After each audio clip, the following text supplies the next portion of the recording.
Bismillahirrahmanirrahim. Assalamualaikum warahmatullahi wabarakatuh. Baik, hari ini kita akan belajar mengenai ulumul Al-Quran, mengenai tajuk ayat Al-Quran pertama diturunkan ataupun surah ataupun wahyu. Okey, baik, terus.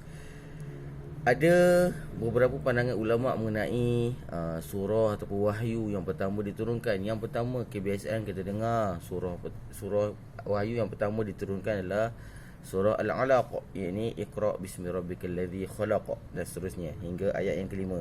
Dalil dia, macam mana kita tahu yang Rasulullah selalu bermimpi datang cahaya putih, datang seorang yang bercahaya datang padanya yang terang kan. Lepas tu dia datang dan Rasulullah takut.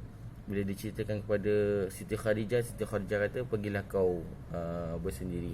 So Rasulullah pun pergi ke Gua Hira, bawa bekal. Tak adalah contoh lah ni, contoh. Bawa bekal ke Gua Hira. Bila habis bekal, Rasulullah balik, Khadijah bekalkan lagi bekal. So sampai satu masa datang Malaikat Jibril, kisah dia, peluk dia, kau baca lah, tak tahu baca, peluk kau kat Nabi sakit. Lepas tu Nabi ikut Iqra. Okey, itu pandangan pertama, surah Al-Alaq. Pandangan yang kedua adalah surah Al-Mudaththir. Ya ayyuhal mudaththir qum fa'anzir wa rabbaka fakabbir wa thiyabaka fatahhir. Okey, dalil dia melangkaui kepada dalil yang pertama. Maksudnya dia mungkin tidak mendengar dalil yang pertama tu, tapi dia terus ke yang kedua. Contoh, maksud dia, dia lepas pergi bersendirian di Gua Hira, dia balik, dia bertemu dengan isteri dia Khadijah dalam ketakutan. Dia baring, Khadijah selimutkan dia. Lepas tu dibacakan padanya wahyu, iaitu ya ayyuhal mudaththir qum fa'anzir wa rabbaka fakabbir. So sahabat yang dengar peristiwa cerita tu, dia mengatakan itu adalah surah yang pertama, wahyu yang pertama diturunkan. Okey, tak menjadi masalah. Okey, yang ketiga adalah surah Al-Fatihah. Surah Al-Fatihah dalil dia mana dalil dia ketika selepas peristiwa ya ayyuhal mudaththir. Maksudnya yang ketiga tu, dia selalu mendengar, Rasulullah selalu dengar suara-suara memanggil-manggil dia. Dia takut, dia bertemu dengan Khadijah. Wahai Khadijah, aku takut sangat. Lepas tu Abu Bakar datang. Kalau macam ni, kau kena pergi jumpa Waraqah bin Nawfal, sepupunya si Khadijah. So pergi, ada orang tua buta. Pergi dia beritahu, kau ni adalah seorang Nabi, patutnya kau tak lari. Kau kena dengar apa yang dia nak cakap. Lepas tu turunlah ayat surah Al-Fatihah. Bismillahirrahmanirrahim. Alhamdulillahirabbil alamin sampai akhir. Okey. Satu lagi pandangan, ada empat semua. Yang ketiga tadi surah Fatihah, yang kedua tadi surah Al-Mudaththir, yang pertama tadi surah Al-Alaq. Yang keempat, apakah dia? Ialah ayat, potongan ayat Bismillahirrahmanirrahim.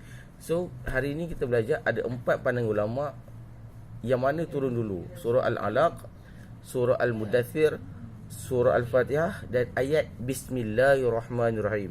Okey, tak ada masalah, semua tu betul, tapi menurut aspek-aspek tertentu. Okey, tuntasnya surah Al-Alaq merupakan wahyu pertama yang diturunkan. Itu kita pegang. Surah Al-Alaq, Iqra bismi rabbikal ladzi khalaq sampai ayat 5 tu adalah surah pertama diturunkan. Surah Al-Mudaththir adalah surah pertama juga diturunkan selepas fatratul wahyu, terputusnya wahyu. Wahyu pertama turun, iaitu surah Al-Alaq, nak berpindah kepada surah Al-Mudaththir terputus selama 6 bulan. So maksudnya mungkin surah Al-Alaq pertama turun, akan ada renggangan masa, tak ada apa-apa. Rasulullah pun apa yang berlaku.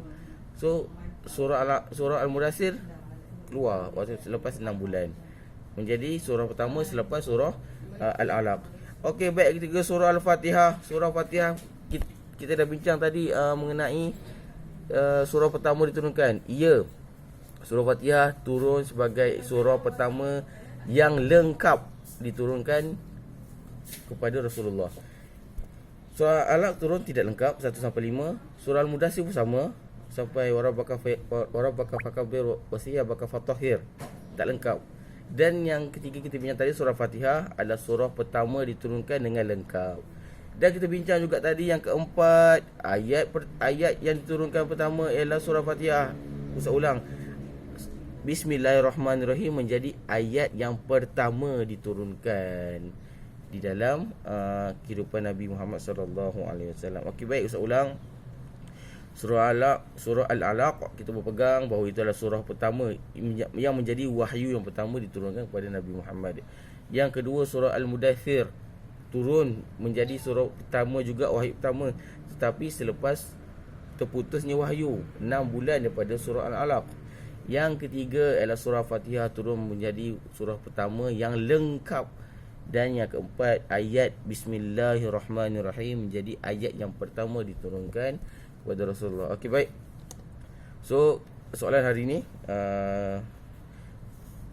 selepas perbincangan tadi, sila tulis keempat-empat pandangan tadi di bawah. Wassalam.